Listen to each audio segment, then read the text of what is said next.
there's no place like home, especially if the office comes with this list of potential problems. There's bed bugs, pests. We're talking about mice, bats. More pushback from federal unions on the expanded return to office mandate as they argue office space is inadequate and unsuitable.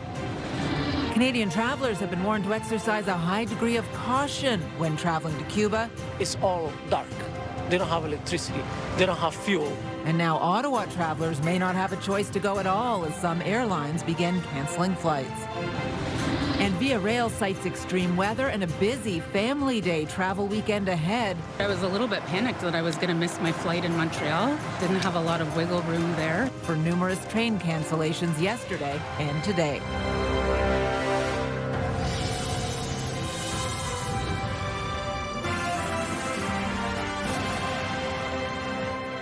Good evening. We begin tonight with the latest on the return to office requirement that will see most federal workers back in the office at least 4 days a week as of this summer. While the government says it will ensure there's enough space for employees, one union president is pushing back on that and describing conditions inside federal buildings as horrendous. Here's CTV's Katie Griffin. As federal workers prepare to spend more time in the office, a warning from Canada's largest public sector union. Currently, the conditions within the offices are horrendous. There's still issues with the buildings. There's bed bugs, pests. We're talking about mice, bats. There's just issues with the actual setup, and there's not enough space. This comes after a new directive was issued last week requiring most federal public service workers to be in the office 4 days a week as of July 6th. We know that they've grown by tens of thousands of people since the pandemic, and we know that they've downsized space.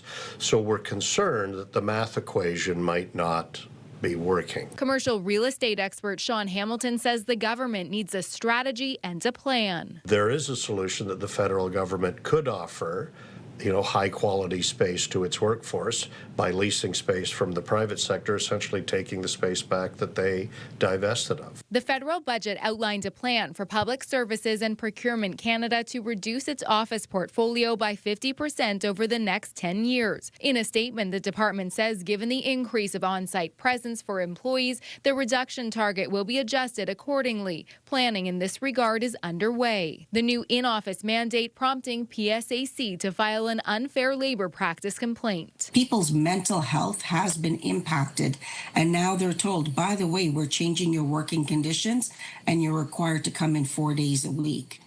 It doesn't make sense. Katie Griffin, CTV News. And an Ottawa area Liberal MP is calling on his own government to reconsider the return to office policy. Bruce Vanjoy, the MP for Carleton, says the policy will cost both the government and citizens more and increase pollution. He says there is little to no evidence that a one-size return-to-work policy will improve productivity, and adds it will make it harder for public servants to balance work with other responsibilities. Now, you can scan the QR code on the bottom of your screen to link to us online or visit ctvnewsottawa.ca. We have more details on the new return-to-office rules for federal public servants.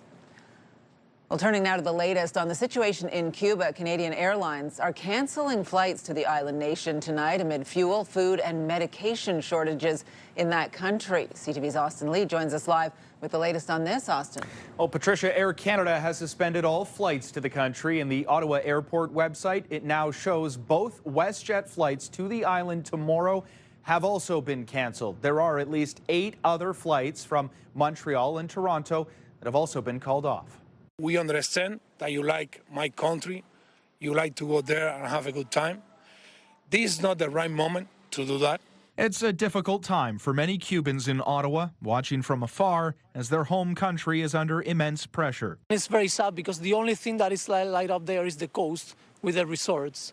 But when you go inside, it's all dark. They don't have electricity. They don't have fuel. It's projected that as of Tuesday, aviation fuel will not be commercially available at Cuban airports, leading Air Canada to suspend service to the island.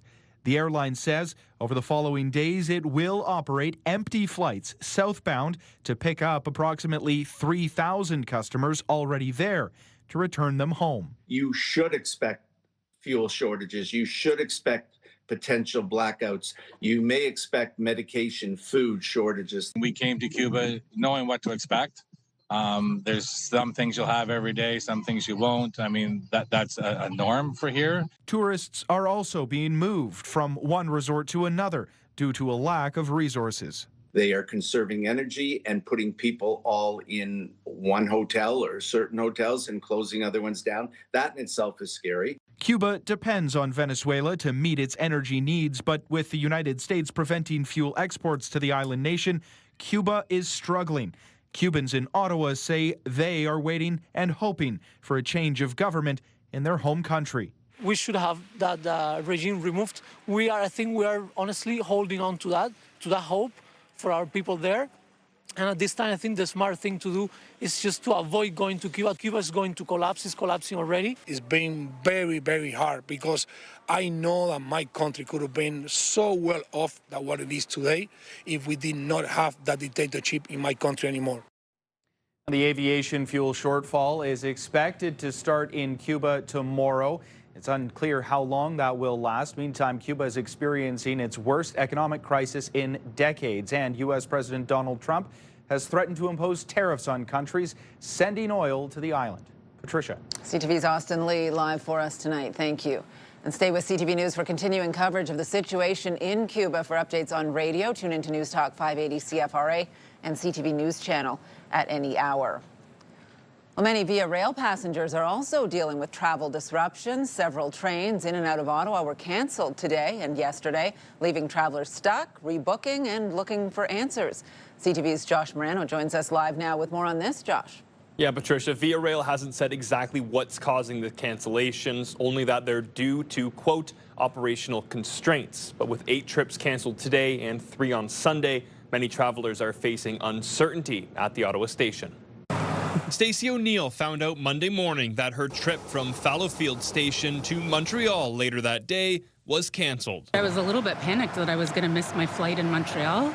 Didn't have a lot of wiggle room there. She was rebooked on an earlier train, but that one got delayed too. I got an email saying it was going to be late and by an hour. So she hopped in an Uber to Ottawa, a larger station, to make sure she could get to Montreal. I just wasn't sure if my connection would be on time, so I came here. Similar scenes played out across Ontario and Quebec after Via Rail canceled 8 trains Monday between Ottawa, Montreal, and Toronto, citing operational constraints. I was panicking because the whole train was canceled, and we don't know the exact reason, but they're having problems with one of the lines. In a statement provided to CTV News, the Crown Corporation states severe weather expected this week, combined with increased ridership around the Family Day weekend, necessitates temporarily reducing service to keep additional trains in reserve to limit the risk of prolonged delays. Via is a great service, and I really appreciate being there. I think people are much more understanding when they have advance warning and they aren't caught by surprise. So I wish them well, and I hope they can fix the problems. Via Rail says all passengers affected by the cancellations have either been rebooked or refunded at no cost. And for O'Neill, that means her trip to Portugal is still on. There's no problems. I'm going to make my connection. It's all good. No price difference in the ticket, so no refund, but no hiccups in my travel either, so that's good. It's unclear if more trains will be canceled this week. As of now, trains are still scheduled to depart on Tuesday, according to the Via Rail website. Patricia. All right, CTV's Josh Morano live for us tonight. Thank you. Still ahead, the music is fading away at this Centertown store. Steve's Music selling off items and shutting its doors after 4 decades in Ottawa. That story coming up. Well, here's a live look now through our Centennial Glass Skycam. After a bitterly cold weekend, it's a little milder out there this evening. -11 is our current temperature, but we do have some weather to let you know about. Yes, indeed, a special weather statement for Ottawa into tomorrow. We are expecting some snow anywhere from 7 to 12 centimeters in the Ottawa area, anticipating that snow to come down in the morning, heavier in the afternoon, into the evening tomorrow night as well. Could see it mixed in with some freezing drizzle overnight before tapering off to flurries the following day. As we take a look at that picture and all of those snow flurries coming down into the afternoon. Could be heavier at times as well. The temperature will stay on the milder side. We're about as cold as we're going to get this week. Right now, -11 with the wind, feels more like -16, and some beautiful days ahead at the end of the week. We'll tell you about those coming up. Well, the fallout continues from last week's arrest of several Toronto police officers in connection with a murder plot and organized crime. Ontario's Inspector General of Policing is now launching a sweeping province-wide review into police corruption. CTV's Stephen Keys joins us now with the details. Steph. Patricia, this inspection will look at all 45 police services in Ontario. Ryan Teschner, Ontario's first ever Inspector General of Policing, says corruption often spreads to other jurisdictions in the province. Last week, 7 current Toronto police officers and 1 former officer were charged after a months-long investigation into drug trafficking, theft, multiple shootings, and a murder plot. According to police, some of the officers were leaking information to organized criminals. Since then, 3 Peel officers have also been suspended in connection with the investigation. It's important to acknowledge the real questions the public is asking and the potential effect these questions may have on their confidence in Ontario's policing system. The inspection is set to focus on how officers are supervised and how they're screened and vetted. It will also look at how officers access police databases. There is no timeline for when the report will be complete, but it will be released publicly. The Ontario Association of Chiefs of Police says it welcomes the independent review. Patricia. CTV's Stephen Keys live for us tonight. Thank you. And we do have extended coverage of the province-wide investigation. There are more stories online at ctvnewsottawa.ca. Well, just as Orleans residents begin to recover from years of LRT Stage 2 disruption, another major construction project is about to descend on one of the community's busiest corridors, bringing fresh traffic headaches along with it. City crews will begin work next week to replace aging water main pipes on St. Joseph Boulevard from west of Jeanne d'Arc Boulevard to Orleans Boulevard. Here's CTV's Leah LaRocque. A massive construction project is coming to St. Joseph Boulevard. There's another route that's going to be down, so. The Silveras say it will only add to traffic headaches in one of Orleans' busiest roads. Tell me about traffic in Orleans these days. Yeah. Terrible. Yeah, it is terrible. Starting next week, crews will begin to work to renew a key section of an aging water main between Orleans Boulevard and just past the Jeanne d'Arc roundabout. It's going to be disruptive. It is going to be done fast-tracked. They've got at least 2 to 3 crews who are going to be working here at all hours of the day, weekends. Lanes will be reduced, and there will be a full weekend closure of St. Joseph eastbound lanes, likely in the spring. The traffic is crazy. I think it's 5 times worse than what it was.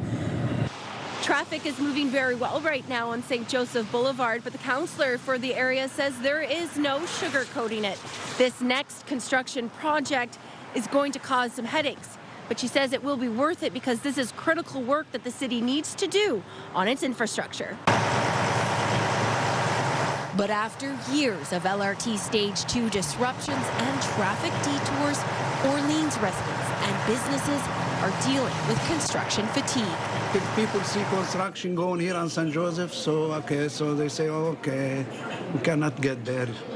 It's easy, so they go somewhere else. Yeah. We will lose business for sure.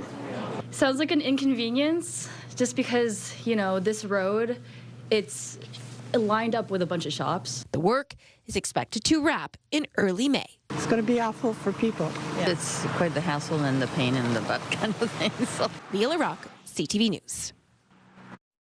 Well, we now know the cause of death of legendary Canadian actress Catherine O'Hara. Reports shortly after O'Hara passed away, January 30th, indicated a brief illness with little other detail.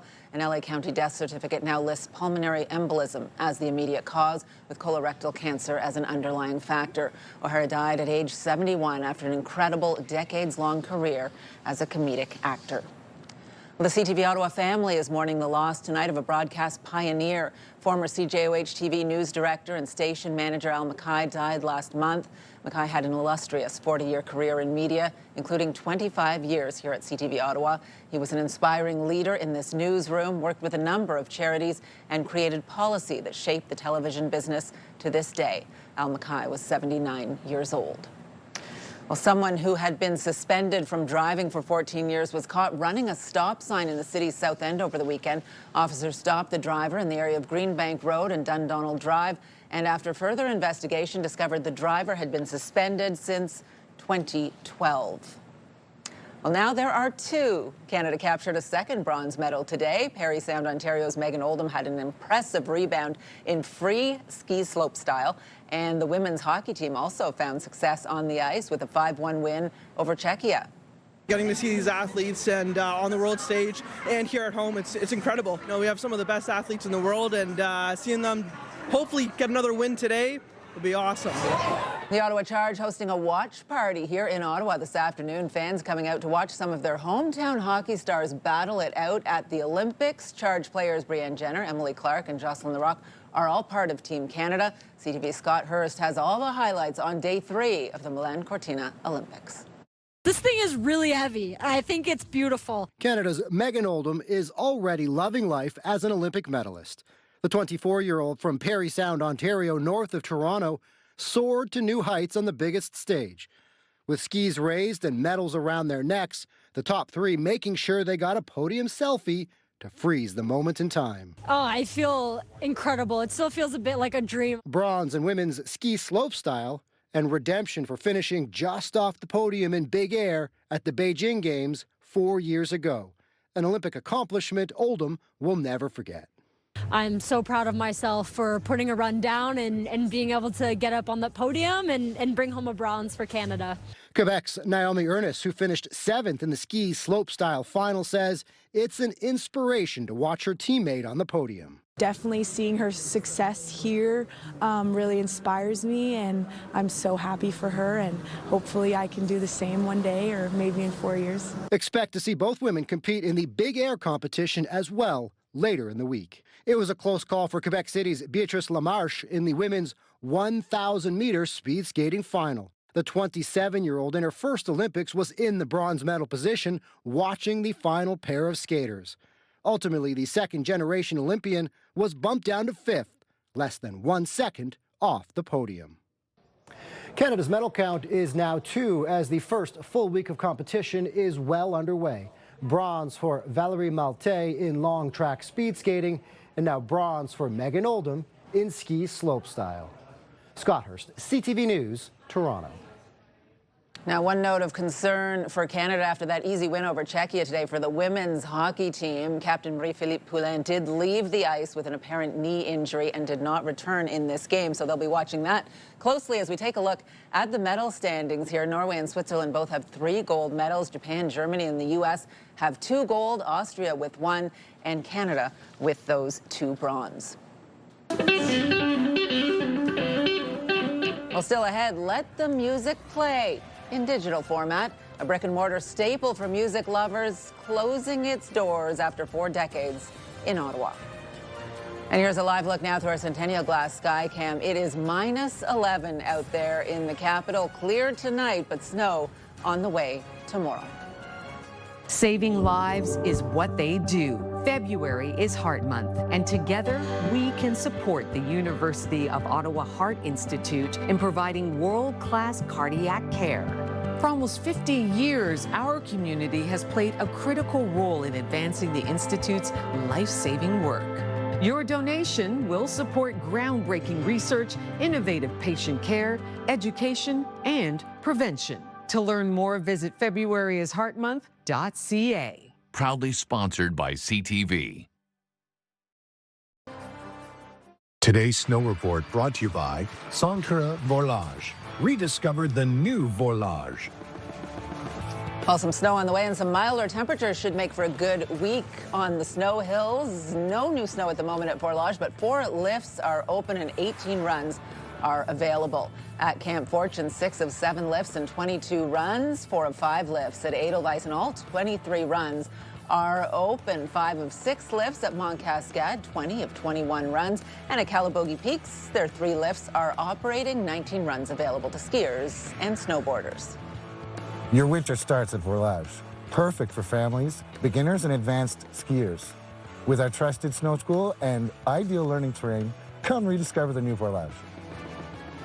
Well, it's the end of an era for a business with a storied history in Ottawa. Steve's Music is set to shut most of its brick-and-mortar stores in Ontario and Quebec as it hopes to find harmony online. Here's CTV's Kimberly Johnson. Derek Noppy is picking out one final guitar at Steve's Music Store before it closes its doors. I was shocked. I didn't expect. They've been around forever.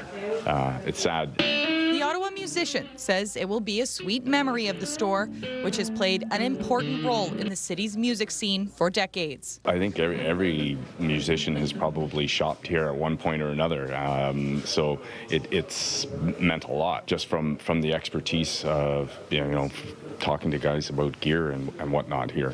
It's amazing. It's sad to say. It first opened on Rideau Street in 1981 and last year moved to a new location on Catherine Street. It was a place where you'd go and find, your forever guitar. Well, until the next one, because guitar players are guitar players. Manager Dan Sauvé says this has been a place for everyone to foster their musical passion.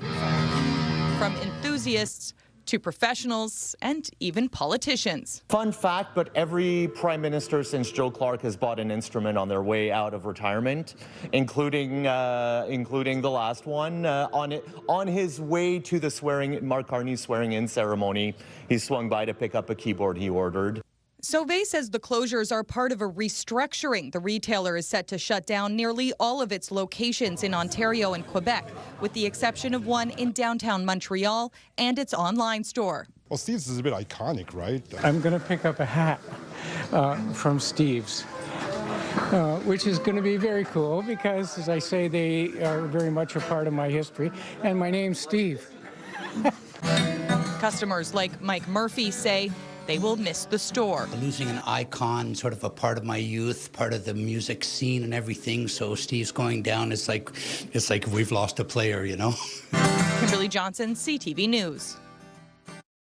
Well, after yet another weekend of frigid temperatures, things are finally starting to warm up a bit. Some skaters out enjoying the rink at Lansdowne this afternoon. Others getting a chance to skate on the canal. But the ice will soon be covered with snow. A special weather statement is in effect, calling for up to 12 centimeters. Tomorrow, as we take a look at the satellite radar picture, we're going to see that snow move through our area. It could be slightly heavier in the afternoon hours tomorrow, and then could find it mixed with some drizzle overnight as well, tapering to flurries the next day. We do have sunshine at the end of the week for you. As we take a look at conditions across the country today, 0 degrees in St. John's, -6 in Charlottetown and in Halifax. Temperatures that look downright balmy after what we saw here this weekend. Toronto -9, Windsor seeing -8 as we move out west. Again, the milder temperatures there as well. This is what we're going to be looking at by week's end, and for the last weekend in Winterlude, temperatures are in that -2, -3 range that they're seeing in Manitoba and Saskatchewan, in Edmonton, Calgary, lots of sunshine as well. And on the plus side, how do you like that? 9 degrees in Vancouver with a mix of sun and cloud. Still quite chilly overnight here tonight, though. We're looking at -15 in Ottawa. The warmest temperature we have on the board, Kingston at -12. The chilliest, Mont-Tremblant, where they'll see -19 overnight tonight. Maniwaki also cold, -17. And wind still a factor for you out there tonight as well. Taking a look at our highs for tomorrow, a little warmer than what we saw today, but there's the snow that is going to start in the morning, increase in the afternoon. That special weather statement calling for as much as 7 to 12 centimeters tomorrow. Temperatures ranging from about -5 to -8 when it comes to your daytime highs. As we take a look at your 7-day forecast, brought to you by Davidson Hearing Aid Centers, celebrating over 80 years in family business. So a lot of different stuff on the board, but nothing terribly brutal when it comes to cold. -8 tomorrow. We'll dip back down to -15 with that snow that you got to be aware of throughout the day and into Wednesday, just a chance of flurries on Wednesday and -4. The sun comes back out on Thursday as the temperature stays mild. A little cooler on Friday, -7, and then a glorious forecast for your final winterlude weekend into Family Day, -3, -2. And can you believe it? Maybe a +1 for your Family Day holiday. Well, this Valentine's Day, you can express your love with the Charm Diamond Centers. From timeless classics to dazzling statement pieces, there's something for every love story. And we want you to celebrate that amazing person in your life. Enter for your chance to win a $2,500 gift card to Charm Diamond Centers. Scan the QR code on your screen to head over to ctvottawa.ca to enter now. Good luck. In this case, we are looking more for the look and feel of this neighborhood. The province had to do a fulsome study on what we wanted to have in terms of heritage designations as a province. Why one Canada neighborhood wants to preserve its heritage. A city committee thinks it's a good idea.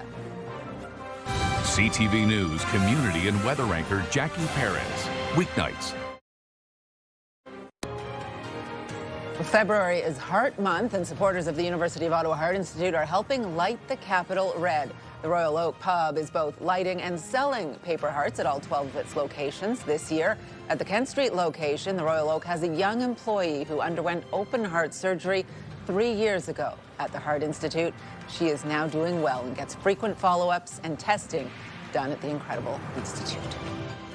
Well, the West Ottawa neighborhood is close to being declared a heritage district. Canada's Beaverbrook area, with its town centre design and distinct homes, has been working toward this designation for more than a decade. CTV's Camille Wilson reports. Doreen and Doug Cass have lived in the Beaverbrook area for 6 decades. I think it's been wonderful living here. I think it's 61 years. And we wouldn't be here if we didn't like it. They moved on to Tiffany Crescent, one of the first streets in Beaverbrook in 1964. When we first moved in, the road, of course, was not paved, and it was mud. The main builders back then were the same, Minto and Compo, and Terran was the smaller of the three main builders, and he sort of took hold of this rural property. Now Beaverbrook is close to being a designated heritage district. A city committee passed a motion last week. We were really pleased certainly as an office, but as a community to see that. We've been waiting quite a long time. Bill Tarrant designed Beaverbrook for families, creating a unique design with banks, doctors, the fire station at the center of the town. 21 Ottawa neighborhoods have already been designated heritage conservation districts. Beaverbrook was to be looked at, and then the province did their study, and then we did the feasibility study, and now we're doing the study. What does this mean? Preserving of neighborhood features like the light globes, street signs, hedges as fences, and natural spaces. I think it has quite a few things that you'd want to see in a heritage area. They've tried to respect the environment. They've tried to keep the architecture real to its location. Taryn's hope was for everyone to stay in the community, raise families, and grow old and not needing to leave the neighborhood. In the home here. And for this couple, they did just that, raising their children here, and continues to live in this home today. It was an experience, and we've never left. The couple agrees the community is worth preserving. I think proud. It makes me think of my age. I guess when you grow with it, you don't think of that. I'd have to. That you're part of history. Camille Wilson, CTV News.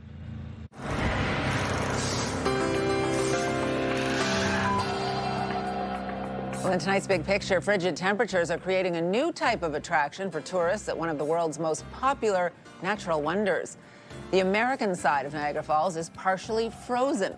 The formations might make it look like the falls are totally iced over, but the strong currents are too powerful to freeze completely, so it still flows underneath the frozen layer of mist and spray. The river has only been completely halted once, when it was blocked by an ice jam back in 1848. That is wild looking, wow. Well, now some other stories you need to know right now. We're getting a look at the most canceled bus routes in Ottawa last month. CTV's Steph Keys joins us now with more on this and other stories. Steph.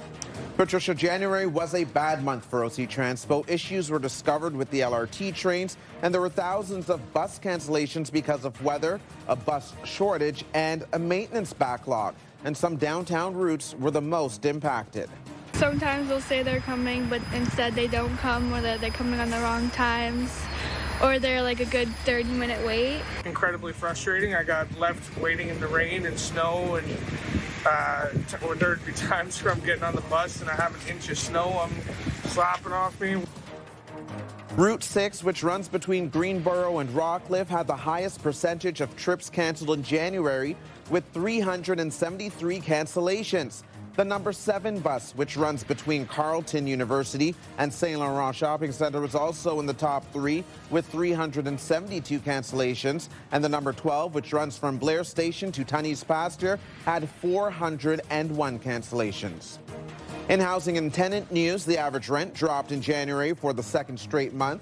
According to a new report from Rentals.ca and Urban Nation, the average cost of rent was $2,107 last month, down from $2,153 in December. And the average price for a one-bedroom was $1,945, a 33-month low.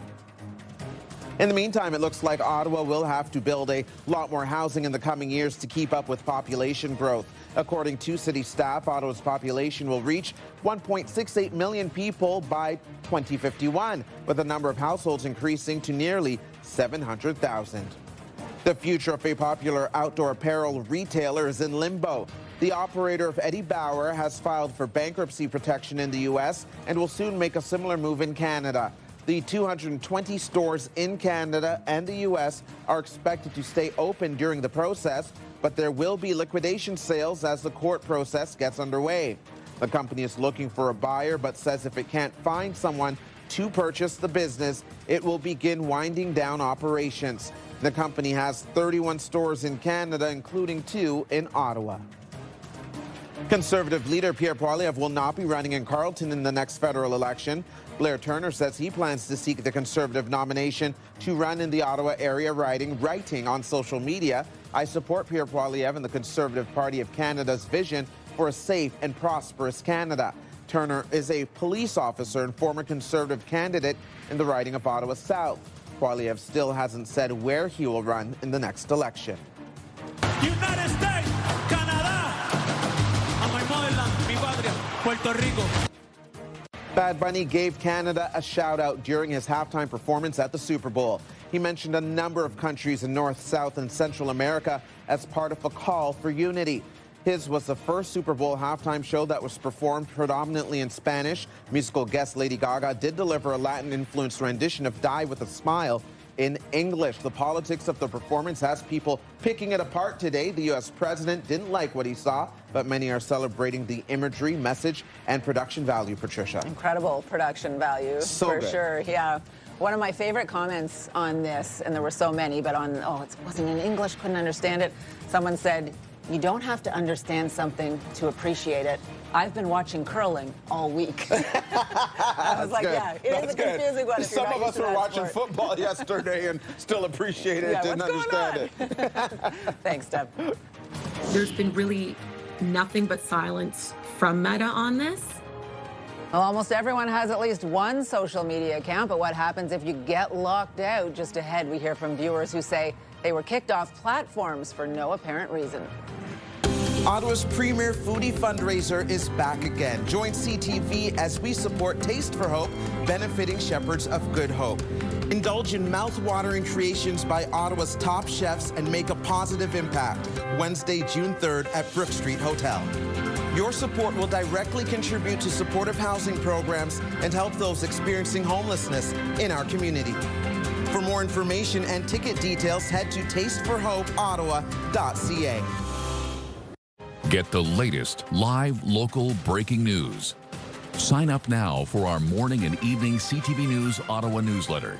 The best local content from CTV News, Your Morning Ottawa, and News Talk 580 CFRA. Get it all in one place. Sign up now at ctvnewsottawa.ca.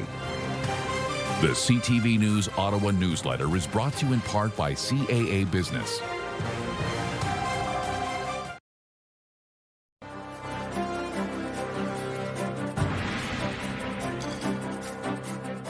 Well, many people use social media accounts to connect with family and friends. Others use the platforms for work and business.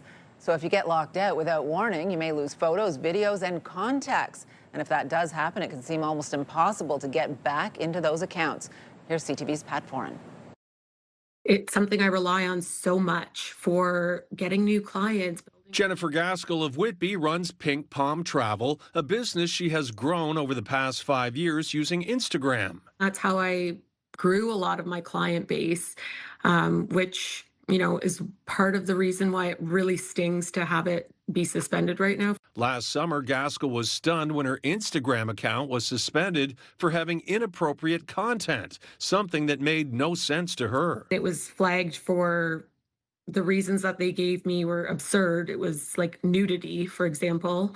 I immediately was shocked. She contacted Meta to say there must be a mistake and to have her account reinstated without success.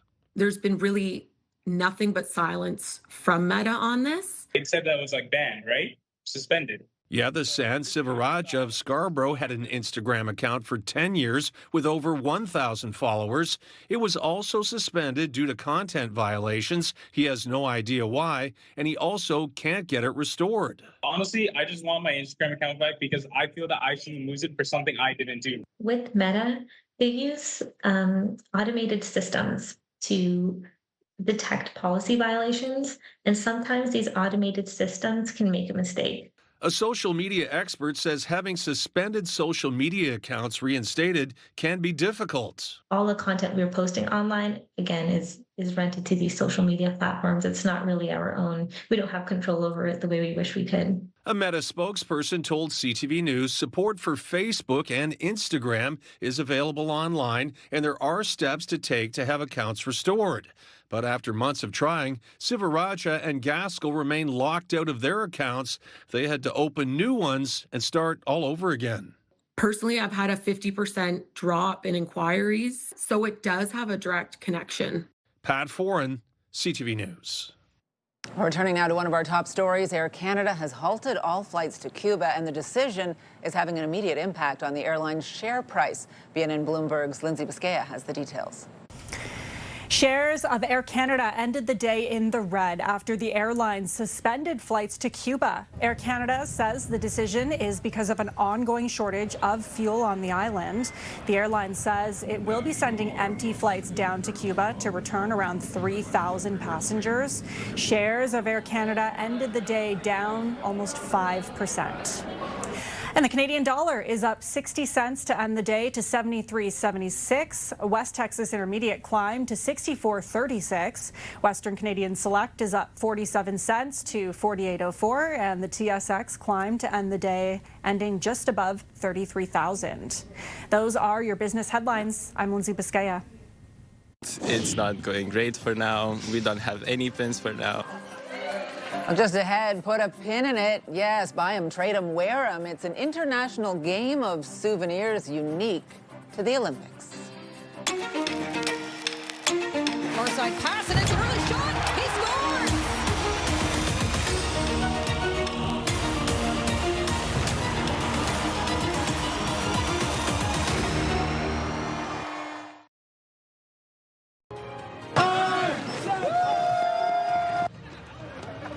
Well, a new event made its debut at Winterlude yesterday. Runners braved the cold to participate in the festival's first ever Nordic race. Hundreds of participants took part in 1K, 5K, and 12K races along the Gatineau River and Limy Lake. Well, another type of race is taking place in Milan, but it's not an Olympic sport, though it can be nearly as intense. Pin trading is serious business at the Winter Games, drawing long lineups, collectors, and even some broken hearts. Here's CTV's Garrett Berry. An Olympic morning in Milan means, of course, competition. To these victors, the spoils, an exclusive city pin. To many others, broken hearts if they arrived too late for the prize. Yes, we are trying this, but it's not going great for now. We don't have any pins for now. The quest for Milan's perfect pin will take you all over the city. Each day here, there's a scavenger hunt of sorts where the city's tourism information board posts a new location in the morning, and pin collectors congregate here to try to get a chance at a limited edition giveaway. This morning in Milan's Navigli district, people waited hours for the small souvenir. well, they're giving them out and it's kind of a hunt for them, so it makes it fun. Because I live in Milan, quindi I want these pins, all pins. I love pins. I don't know, I love putting them on my clothes and it's an easy accessory. Some have been doing this for decades. Meet Thomas Rondi, a pin collector for 14 Olympic Games running, with the hardware to show. It's really interesting. People have so much fun at it, and it's not really official yet for the Olympics, and we're in a club called the Olympin, and we're trying to literally get it part of the Olympics officially. You'll find him anywhere in this city, always open for pin trading business. Even CTV anchor Heather Butts got in on the action. This is the Paralympic Winter Games from Vancouver 2010. The deal done. We'll do that trade, and then you trade, and then you have fun, and you say thank you very much. But there's more business to do. Rondi says each Olympic city starts a little cold, but towards the end of the games, it's a full-on frenzy to get your favorite pin while you can. Garrett Berry, CTV News in Milan. Well, coming up, snowmobilers rev their engines at one of Ontario's coolest traditions. We head to Eganville, where the Bonnechere Cup celebrated a major milestone over the weekend. Taking a live look through your Centennial Glass sky cam, dark out there right now, -11, a little cooler with that wind and snow on the way tomorrow. We're going to remind you of the details on that coming up in just a moment. The National Capital Region is jam-packed with incredible experiences you don't want to miss. Hey, I'm Sneha Taylor, your iHeartRadio Weekender, powered by Barhaven Ford. Get the inside scoop on all the biggest and best events every Thursday, Friday, and Saturday on CTV, Move 100, Pure Country 94, TSN 1200, and News Talk 580 CFRA. iHeartRadio Weekenders is powered by Barhaven Ford, Ottawa's newest and largest Ford dealership, and Ontario's #1 Ford EV dealer.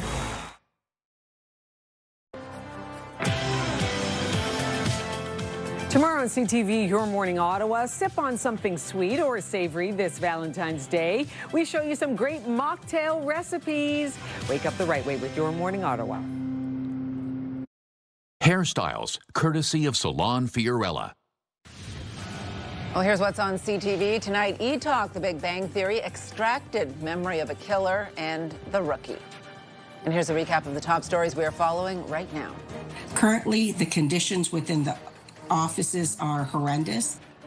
One union president describing conditions inside federal buildings as horrendous and says there's not enough space for employees as federal public servants prepare to spend more time in the office in a few months. We understand that you like my country, you like to go there and have a good time. This is not the right moment to do that. Well, many Canadian airlines are canceling flights to Cuba because of a worsening fuel shortage in that country. I think people are much more understanding when they have advance warning and they aren't caught by surprise. So I wish them well, and I hope they can fix the problems. VRL passengers dealing with cancellations here in Ottawa and across Ontario and Quebec as the Crown Corporation faces operational pressure. One final look at the forecast for you. It is going to get milder over the next few days, but you're going to wake up to some snow, maybe not as soon as you wake up. It looks like it's really going to kick in around 9 o'clock tomorrow, -15, the overnight low. It'll start to warm up from there. We're looking at -8, but there is a special weather statement in effect. We could see 7 to 12 centimeters, intensifying snow into the afternoon hours tomorrow, continuing into the evening, possibly some freezing drizzle in the mix, tapering to flurries on Wednesday. Milder temperatures, -4, both Wednesday and Thursday, some sunshine in there as well. -7 to end your week, and the weekend looking really good right now. They're warming up our Family Day forecast, saying +2 now. We'll see if we can actually make that plus high when the time comes. I don't know how confident I am. The winds change and shift so quickly. +2, yeah, exactly. Yeah. They were shifting brutally yesterday. It was so cold, so at least it's better than that. I want to check in and see what our team is working on for tonight. Stefan Keys will be on the desk at 11:30. That's right, Patricia. Tonight we'll share a story of a much-needed support and resource for our military families. Call it modernizing or upgrading, but it's bound to make this valuable program more accessible. It's offered by Wounded Warriors and is said to be making a big difference in the lives of spouses who are exposed to PTSD or whose partners have been exposed to trauma. The Spousal Resiliency Program is moving online, and tonight we'll hear from those who have used it and say it works. Now, with it moving online, distance won't be a barrier to accessing it. Get the news anytime, anywhere at ctvnewsottawa.ca and join us tonight for CTV News at 11:30. All right, Steph, thank you. Will do. And finally for us tonight, snowmobile riders gathered in Eganville this weekend for the annual Bonnechere Cup. They're fast, man. The snowmobile racing event celebrating its 50th year. It's often called the fastest show on snow, drawing racers from the region and beyond, as well as families and longtime fans. Looks like a beautiful day, blue sky, sun shining. It's carrying on a tradition where our fathers and grandfathers and something that's big that people started that brings thousands and thousands of people into this area. Yesterday's race actually attracted even more drivers than usual. There was $50,000 in prize money up for grabs to mark the 50th anniversary. Have you ever been? Very nice.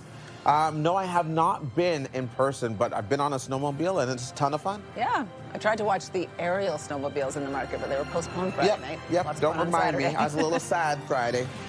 Good night, everyone.